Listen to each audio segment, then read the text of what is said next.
won the first Kentucky Oaks run, which was carried on primetime TV this evening.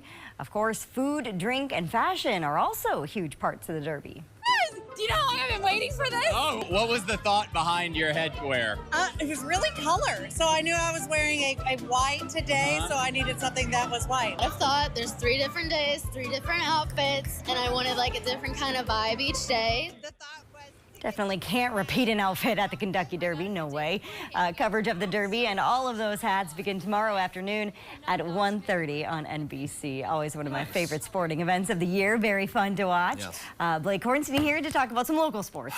So Briggs, the Wilderness played some NAHL playoff hockey tonight. Do you know what a Windigo is? I do not. They're playing a team called the Wisconsin Windigo. It is a flesh-eating, cannibalistic spirit that is said to haunt the forests of northern Wisconsin. So on that note, it is past my bedtime, but we might as well show you the hockey ice shot over at St. Luke's Event Center out in Proctor. First period, Zach Homer squares up with the netminder to waft it top shelf for a score.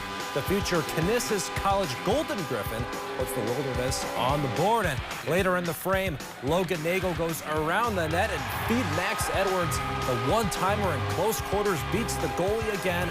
But the Windigo rattled off 3 straight goals. This game is still going on as we speak. It's 3-3 in overtime. We'll have the final posted on our website.